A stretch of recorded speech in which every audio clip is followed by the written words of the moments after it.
अस्सलाम वालेकुम, welcome to my channel. Class 9th mathematics unit number 9 हमने स्टार्ट किया हुआ है। एक्सरसाइज 9.1 आज इसके हमने क्वेश्चन नंबर 5 सॉल्व करने हैं और इससे ऑनवर्ड क्वेश्चन सॉल्व करने हैं।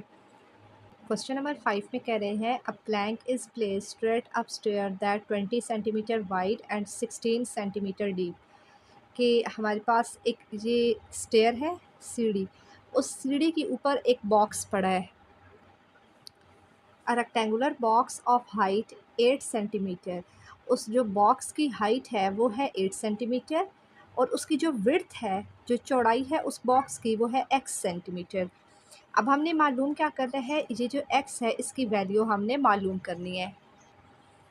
ये हमारे पास एक सीढ़ी है, सीढ़ी इस तरह से होती है, ये थोड़ी सी, और इधर यहाँ पर एक बॉक्स पड़ा है। ठीक है, अब ये वाला जो उसका एरिया है सिर्फ ये है। इसमें उसमें क्या कह रहे हैं, उस जो बॉक्स की मतलब लंबाई है वो क्या है, 8 सेंटीमीटर, चौड़ाई है x सेंटीमीटर। हमने मालूम करना है x क्या है। तो अब देखें, जब आपके पास ये x सेंटीमीटर है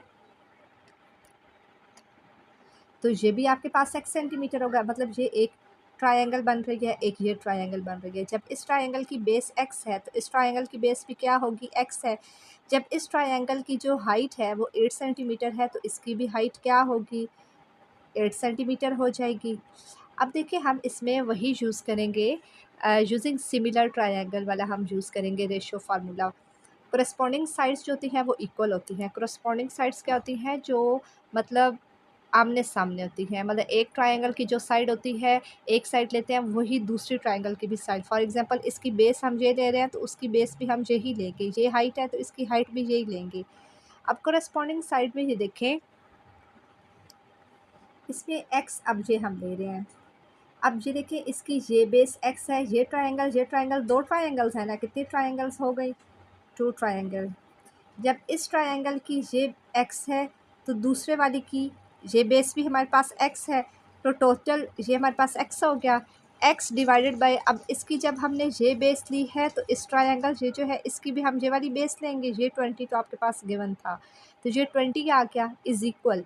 अब हमने क्या लेना है, इसकी हाइट लेनी है। ये इसकी हाइट 8, ये इसकी 8, ये हाइट और ये हाइट, ये मिल के कितनी टोटल हाइट हो जाएगी, ये 16 हो जाएगी, 16 सेंटीमीटर हो जाएगी। तो x/20, ये x बेस है और इसकी ये आपके पास टोटल बेस क्या दी हुई है, 20।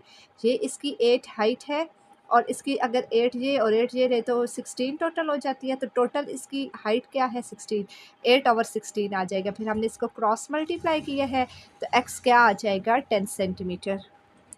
क्वेश्चन नंबर 6 पे है a man who is 1.8 metre tall cast a shadow of a 0.76 metre in length. वो कह रहे हैं कि एक आदमी खड़ा है और अपना वो शेडो बना रहा है, उसका क्या है, शेडो बन रहा है 0.76। If at the same time, उसी टाइम पे एक टेलीफोन पोल है और उसकी जो है वो कितना अपना शेडो बना रहा है, 3 मीटर बना रहा है। हमने हाइट ऑफ द पोल मालूम करना है। ये एक आदमी खड़ा था, उस आदमी की हाइट थी और ये उसका शैडो था 0.76। ये आप नाम दे दें इनको, ए बी सी। अब ये टेलीफोन पोल था, टेलीफोन पोल की वैल्यू नहीं दी तो हमने लेट कर दिया वो एक्स है। वो शेडो अपना टेलीफोन पोल बना रहा है, ये 3 मीटर, इसको नाम दे दिया DEF का। वही सिमिलर ट्रायंगल वाला हम यूज़ करेंगे, फार्मूला यूज़ करेंगे। अब मेजर एंगल E और F, अब हमने x की वैल्यू निकालनी है। तो यहाँ पर x क्या है, E और F है। अगर इसकी ये साइड ले रहे हैं तो इसकी कॉरस्पॉन्डिंग साइड दूसरी ट्रायंगल में ये वाली होगी। तो EF मेजर एंगल EF होगा मेजर एंगल BC के ये बराबर, मतलब इसको डिवाइड में लिखेंगे, इक्वल मेजर एंगल। अब हमने जो वैल्यू दी हुई है DF और AC, ये लिख दिया, DF और AC लिख दिया। फिर हमारे पास EF है x, BC है 1.8 और DF है 3, AC है 0.76। क्रॉस मल्टीप्लाई करेंगे तो x की वैल्यू आ जाएगी 7.11 मीटर। क्वेश्चन नंबर 7 में है, हमारे पास ये ट्रायंगल दी हुई है, हमने XYZ मालूम करना है। एक ट्रायंगल ये है हमारे पास, एक ये हो गई, एक ये हो गई और एक ये हमारे पास जो टोटल ये हमारे पास है फुल ट्रायंगल, 3 है टोटल।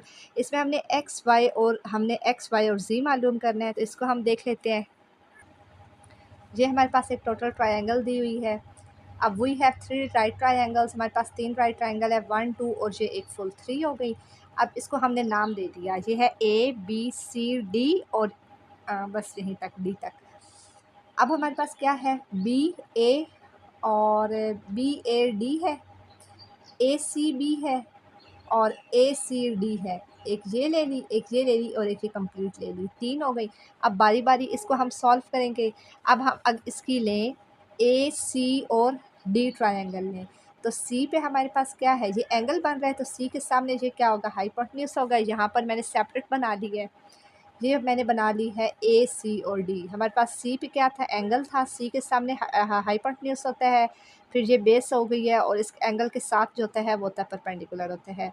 अब इसमें हमने जो एक्स वाई जी की वैल्यू मालूम करनी है वो बाय पाइथागोरस थ्योरम हम यूज़ करेंगे, क्योंकि राइट ट्रायंगल्स है ये हमारे पास। तो इसमें हमारे पास क्या होता है, हाइपोटेन्यूज है हमारे पास ए डी, बेस है ए सी, परपेंडिकुलर है सी और डी है हमारे पास। तो हाइपोटेन्यूज की वैल्यू है 10, बेस है y, परपेंडिकुलर है 6। 10 का स्क्वायर 100, वाई स्क्वायर प्लस 6 का स्क्वायर 36। 36 को 100 में से माइनस करेंगे, 36 दूसरी साइड ले जाएंगे, 64 आ गया। वाई स्क्वायर है हमारे पास, टेकिंग स्क्वायर रूट लेंगे तो y हमारे पास आ जाएगा 8 सेंटीमीटर। अब हमने सॉल्व किया है ए सी डी को, अब हम ए सी और बी को लेके चलते हैं। तो सी पर हमारे पास एंगल था, सी के सामने हाइपोटेन्यूज आ गया है, ये परपेंडिकुलर और ये बेस आ गया हमारे पास। तो हमारे पास अब देखिए पाइथागोरस थ्योरम यूज़ किया, हाइपोटेन्यूज है ए बी का स्क्वायर, बेस है ए सी का स्क्वायर, परपेंडिकुलर हमारे पास है बी और सी। तो हमारे पास क्या वैल्यू है, ए बी है हमारे पास, वाई आ गया, ये वाई एडजस्ट, ए और बी हमारे पास, ए बी हमारे पास जी है और बेस है हमारे पास y और परपेंडिकुलर है x, तो लिख दिया।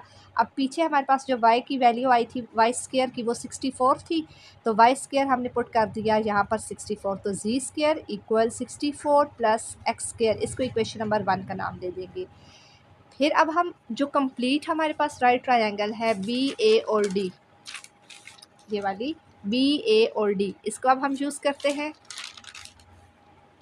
तो बी ए डी, ये बी ए और डी थी, तो यहाँ पर हमारे पास क्या बन रहा था, एंगल बन रहा है, इसके सामने अब हाइपोटेन्यूज आ गया, ये परपेंडिकुलर और ये आ गया बेस। हाइपोटेन्यूज हमारे पास क्या है, ये अब देखिए, ये है हमारे पास एक ट्रायंगल की एक्स था, ये हाइपोटेन्यूज, और ये हमारे पास है 6। जब ये कंप्लीट लेंगे बी से, जब हम बी से डी तक इसकी लेंथ लेंगे तो ये क्या आ जाएगा 6 और x, तो ये क्या बन जाएगा 6 प्लस एक्स बन गया हमारे पास। तो यही हमने लिख लिया यहाँ पर 6 प्लस एक्स। बेस है z, परपेंडिकुलर है ये हमारे पास 10 सेंटीमीटर। तो यहाँ पर a plus B whole square का फार्मूला लगेगा, 6 का स्क्वायर 36 आ गया, एक्स स्क्वायर हमारे पास आ गया और 6 टू 12x आ गया, इक्वल जी स्क्वायर प्लस 100 आ गया। अब जी स्क्वायर और प्लस 100 हम दूसरी साइड ले जाएंगे, ये पूरी इक्वेशन इक्वल 0 की आ गई।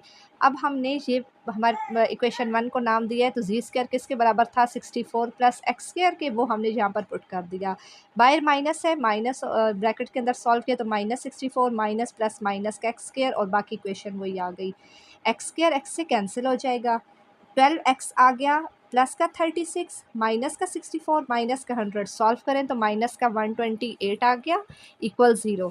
अब हमारे पास माइनस का 128 था, इस साइड आकर प्लस का 128 हो गया। x की वैल्यू हमने मालूम की है, ये आ गई 30। इसकी जब 128/12 किया हमने, 4 के टेबल से इसकी कटिंग किया, 4 के टेबल से जब कटिंग किया है तो 32/3 आ गया। बुक पे पीछे आंसर है होल की फॉर्म में, तो आप भी होल में लिख दें। जब इसका सॉल्व किया तो 10 होल 2 बाय हमारे पास 3 आ गया। अब हमारे पास x की वैल्यू आ गई है और y की आ गई है। अब हमने z भी तो मालूम करना है, z की हमारे पास क्या थी, g square equal 64 plus x square, तो इसको अब हम सॉल्व करेंगे। x की वैल्यू अब हमारे पास आ गई है तो हम इसी इक्वेशन में पुट कर देंगे x की वैल्यू।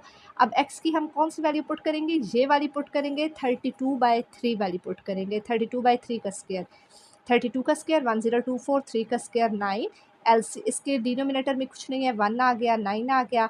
ये इसको ये हमारे पास कैसे आया, डिनोमिनेटर 64, 1 कितने टाइम 9 होता है, 1 9 टाइम 9, तो 64 को 9 से मल्टीप्लाई करें 576 प्लस 1024, इन दोनों को प्लस करें, हमारे पास 1600 डिवाइडेड बाय 9 आ गया। जी स्क्वायर है, जी स्क्वायर की वैल्यू है। टेकिंग जब रूट लिया तो हमारे पास क्या आ गया, 40/3 आ गया।